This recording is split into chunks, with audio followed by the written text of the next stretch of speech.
प्यारे बच्चों, good morning to all. आज की इस वीडियो में हम लोग बहुत ही इम्पोर्टेंट जो चैप्टर है समांतर श्रेणी, उसका हम लोग इंट्रोडक्शन वीडियो करने वाले हैं। तो आप लोग यहाँ पे देख सकते हैं कि समांतर श्रेणी इंग्लिश में इसको कहते हैं अर्थमेटिक प्रोग्रेशन। Arithmetic progression. अब यहाँ पर देखिए, मैंने इसका डेफिनेशन लिख रखा है, तो चलिए इसका जो परिभाषा है उसको पढ़ते हैं। संख्याओं का ऐसा अनुक्रम जिसके किसी पद और पूर्व पद का अंतर समान हो, उसे समांतर श्रेणी कहते हैं। जैसे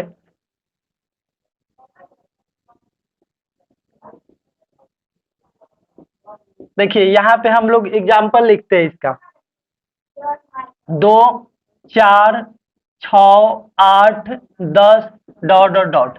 तो यह इसका एग्जाम्पल हो गया। देखिए, इसके बीच का जो अंतर है कितने है? 2 है। इसके 4 और 6 का बीच का अंतर भी 2 है, और इसके बीच का भी डिफरेंस कितना है? 2 है। तो इन सभी के बीच का जो डिफरेंस है 2 है, यानी कि यह समांतर श्रेणी है। अगर हम यहाँ पे लिखते हैं 5, 13, 21, 29, 37 डॉट डॉट डॉट, तो यह भी देखिएगा, तो यहाँ पे यह भी समांतर श्रेणी है, क्योंकि इसके और 5 और 13 के बीच का अंतर जो है 8 है, और 13 और 21 का अंतर भी 8 है। 21 और 8 का अंतर भी 21 और 29 का अंतर भी 8 है, और 29 और 37 का अंतर भी 8 है।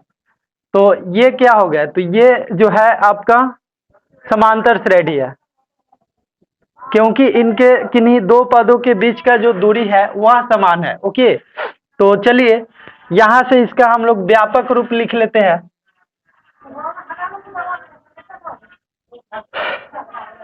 चलिए, इसका व्यापक रूप जो होता है वह क्या होता है, वह हम लोग समझते हैं। व्यापक रूप, समांतर श्रेणी का व्यापक रूप पूछता है एग्जाम में, आप लोग ध्यान से इसको देखिए।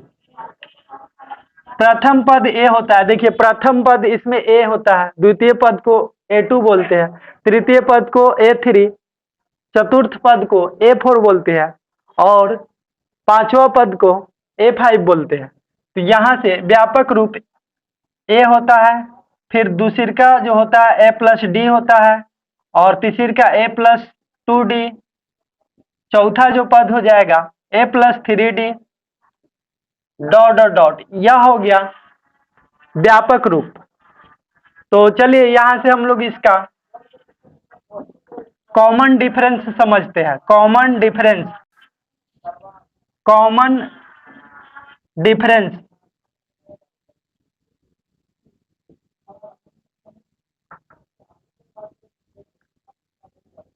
देखिए, यहाँ पे कॉमन डिफरेंस जो होता है इसको शॉर्ट में हम लोग लिखते हैं। यहाँ पे कॉमन डिफरेंस को शॉर्ट में CD बोलते हैं। कॉमन डिफरेंस, सार्व अंतर, हिंदी में कहते हैं सार्व अंतर।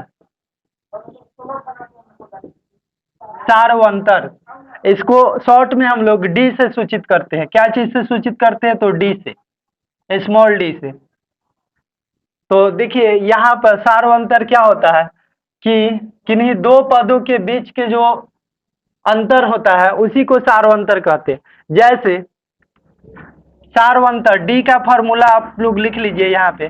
D बराबर होता है A2 माइनस A1।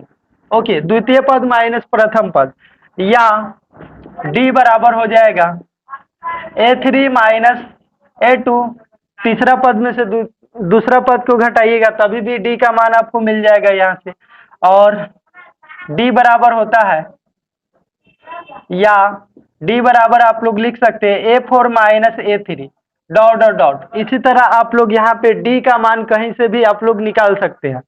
तो आई होप कि आप लोगों को D समझ में आ गया होगा। सार्व अंतर किन्हीं दो पदों के बीच के डिफरेंस होता है। जैसे 5 और 13, 13 से 5 घटाइए तो देखिए यहाँ पे A2 माइनस A1, तो पहल का A1 हो गया, दूसरी का A2। तो A2 के मान कितना है? 13, और A1 के मान कितने हैं? 5 है। तो 13 से 5 घटेगा 8। तो इसका जो बीच के कॉमन डिफरेंस है, यानी कि सार्व अंतर कितना है? तो 8 है। तो चलिए यह तो आपका हो गया। अब यहाँ से कुछ इसमें फॉर्मूला काम आते हैं तो उसको आप लोग जरूर से जरूर लिखिएगा।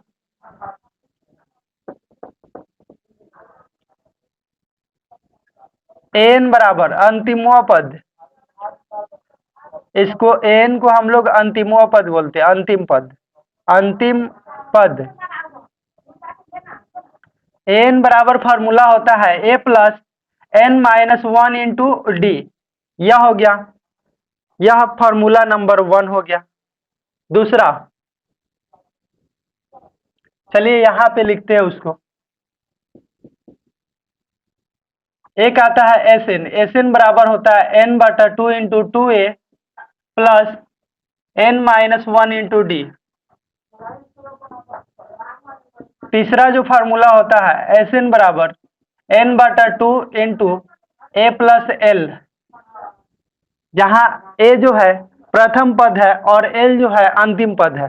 ओके, तो चलिए यह तो आपका मेनली 3 ठो फार्मूला इसमें काम आने वाला है।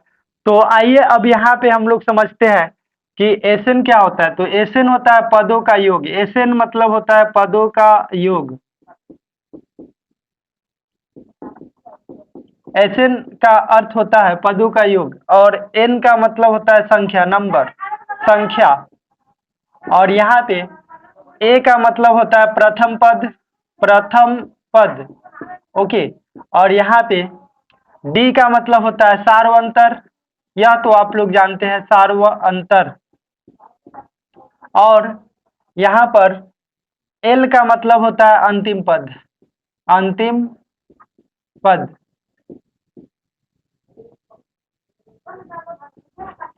तो प्यारे बच्चों यही जो है इसका इतना ही आप लोगों को फार्मूला इस चैप्टर को सॉल्व करते समय काम में आने वाला है। तो आई होप कि आप लोग इसको समझ चुके होंगे। चलिए हम लोग इसके बाद वाले वीडियो में प्रश्नावली इसका करेंगे, प्रश्नावली 5.1। तब तक के लिए जय हिंद।